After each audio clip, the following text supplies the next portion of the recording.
আমরা egg roll, chicken roll বা অন্যান্য রোল তো খেয়েছি, তবে মাশরুম রোল কিন্তু খুব একটা খাই না। আর আজকে আমি সেটারই রেসিপি তোমাদের সাথে শেয়ার করছি। প্রথমে কড়াইতে 1 চামচ সাদা তেল দিয়ে সরু করে কেটে রাখা পেঁয়াজ, ক্যাপসিকাম আর মাশরুম দিয়ে অল্প করে নুন, আদা রসুন বাটা, কাশ্মীরি লঙ্কার গুঁড়ো, অল্প একটু চিকেন মশলার গুঁড়ো আর কাঁচা লঙ্কা কুচি দিয়ে ভালো করে সতে করে নিয়েছি যতক্ষণ না মাশরুমের জল পুরোপুরি শুকিয়ে যাচ্ছে আর কুক হয়ে যাচ্ছে। তারপরে অ্যাড করেছি স্পাইসি টমেটো সস, অল্প একটু চিলি সস আর একটু চিলি গার্লিক সস। এবার সবকিছুকে ভালো করে জাস্ট একটা মিক্স দিতে হবে।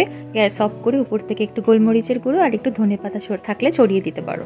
এবার একটা আটার রুটি অল্প করে তেল দিয়ে সেঁকে নিয়েছি। চাইলে রুটি সেঁকে নিয়ে তার মধ্যেও পুর ভরে রোল বানিয়ে খাওয়া যেতে পারে, তাও আমি একটু তেল দিয়ে সেঁকে নিয়েছি এপিট ওপিট করে। এবার একটু টমেটো সস অ্যাড করেছি, ভালো করে রুটির উপর স্প্রেড করে নিয়ে বেশ খানিকটা পুর ওর মধ্যে দিয়ে একটু টমেটো কুচি আর অল্প একটু লেবুর রস দিয়ে ভালো করে মুড়িয়ে রোলের মতো করে নিয়েছি। যদি তোমরা ডিম দিয়ে খেতে চাও তাহলে এগ রোলের মতো আগে ডিম দিয়ে রুটিটা ভেজে নিয়ে তার উপরে পুর দিয়ে সস দিয়ে রোলের মতো করে বানিয়ে নিতে পারো। এটা কিন্তু খেতে বেশ ভালো হয়, একবার ট্রাই করে দেখতে পারো।